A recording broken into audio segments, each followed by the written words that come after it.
All right, let's jump right in. Today, we're going to dive into the world of a silent film star to try and make sense of our very, very noisy present. We're going to be using Everton Luis Sanchez's fantastic book, The Humanitarian Thought of Charles Chaplin, as our guide. And through it, we're going to explore how the most famous comedian on the planet became one of its most important moral voices. Seriously, this isn't just film history. This is about right now. So let's unpack it. You know, the book kicks off not by looking back, but with a pretty stark warning for today. This quote, right from one of the opening commentaries, it really sets the stage for the entire book. What Sanchez and his colleagues are telling us is that the threats Chaplin was staring down, the power of the state to crush people, the appeal of extremism, well, they haven't gone anywhere. If anything, they're knocking on our door louder than ever. And that leads us to the big question, doesn't it? The one at the heart of this whole thing. How did this happen? How did the little tramp, this character of pure slapstick and pantomime, suddenly find his voice and deliver a message so powerful that we're still talking about it today? Well, that's the journey the book takes us on, and that's the story we're going to follow. Okay, so our guide here is the author, Everton Luis Sanchez. He argues that if you really want to get Chaplin, you have to understand this specific philosophy that he built up over his entire career. And listen, this wasn't some stuffy academic theory, oh no. This was something forged in real-world experience and then poured into his films. And Sanchez, he gives it a very specific name. He calls it humanitarian thought, and he's really careful with that term. He wants to separate it from formal humanism because Chaplin's ideas, they didn't come from a university classroom. They came from his own life, from watching ordinary people struggle. It was a philosophy that came from the gut.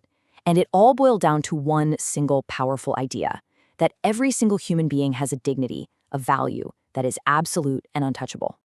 And here's what's so fascinating. Sanchez shows us that Chaplin wasn't just some lone voice crying out in the wilderness. He was actually part of a much bigger conversation happening at the time. So while Chaplin was using his camera to talk about human dignity, you had philosophers like Jacques Maritain using dense philosophy and theology to say pretty much the same thing. They were on parallel tracks using different tools, a camera versus a pen, to fight the exact same battle. So, how does Sanchez prove this? Well, he doesn't just jump to Chaplin's famous speech at the end of The Great Dictator. No, he's much smarter than that. He carefully traces how this humanitarian thought grew and evolved through Chaplin's biggest films. So let's look at the evidence he lays out, because you can see this idea building, step by step, film by film. And you can really see the arc here, can't you? It's so clear. He starts small, with the individual and the kid, just defending the worth of one single forgotten child. Then he zooms out in modern times to critique the whole dehumanizing system of industrialization. And then finally, he confronts the biggest threat of all, in The Great Dictator, totalitarianism itself. It's just this perfect, powerful buildup. This is such a brilliant point from the book. By drawing these subtle parallels between this abandoned kid and the story of Moses, Chaplin is doing something profound. He's saying that your value, your dignity, isn't something that society gives you. It's not based on your money or your status. It's inherent. It's sacred. Even the most overlooked person in the world has a value that's almost biblical in its importance. And this just takes that idea to the next level. In modern times, the enemy isn't just poverty anymore. It's the system itself. Sanchez frames the whole movie as this epic battle between the human person, the messy, complicated, wonderful individual, and the homo economicus, the human being reduced to nothing more than a gear in a giant machine. The whole film is basically a beautiful, hilarious rebellion of the human spirit. And all of it, was leading to 1940. The world is on fire, war is breaking out, and Chaplin does the unthinkable. He puts the tramp character aside, he steps up to the microphone, looks right down the barrel of the camera, and he speaks. This is the moment his humanitarian thought stops being subtext and becomes the screaming, urgent heart of the film. But before we hear Chaplin's response, Sanchez reminds us what he was fighting against. In the film, the dictator's right-hand man, Garbish, he lays out this chillingly cold vision for the future. He says things like democracy, liberty, equality. They're just empty words to fool the masses. The future, he says, is about absolute obedience to the state. It's a world where the individual is completely and totally erased. And then, the little Jewish barber, mistaken for the dictator, gives his answer. And it's a complete rejection of everything Garbage just said. He doesn't start with politics or economics. He starts with something so much more fundamental. He says the problem isn't that we're not smart enough or advanced enough. The problem is we've lost our humanity. We've forgotten how to be kind. And right here, he just completely flips the script on power. The fascists say power belongs to the state, to the leader. Chaplin looks at the camera and says no. He says the real power, the power to invent, to build, to create a happy life, that belongs to you, the people. He's literally handing agency back to every single person watching. And this is it. This is the payoff.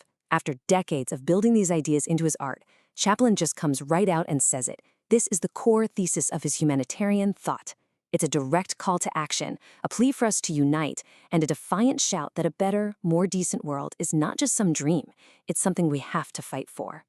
So what Sanchez argues in his conclusion is that this speech wasn't just a great scene in a movie. Not at all. It was the final, distilled product of a lifetime spent thinking about what it means to be human in a world that's trying to turn us into machines. It's a full-blown philosophical statement with clear, powerful ideas. And when you really break it down, the message is a clear four-part plan. First, reject the tyrants, call them out for their lies and their cruelty. Second, embrace what makes us human, choose kindness over cleverness, compassion over greed. Third, recognize and claim the power that you already have. And finally, number 4, unite. Break down the walls between us and fight together for a world built on freedom and reason. Which, of course, brings us all the way back to the beginning. Why does any of this matter now? Why dig up a movie that's over 80 years old? Why did Sanchez feel that this was the book that needed to be written today? Well, according to the commentators in the book's introduction, the answer is simple. We are facing our own versions of these threats right now. They argue that Chaplin's speech is this perfect example of something called constitutional patriotism.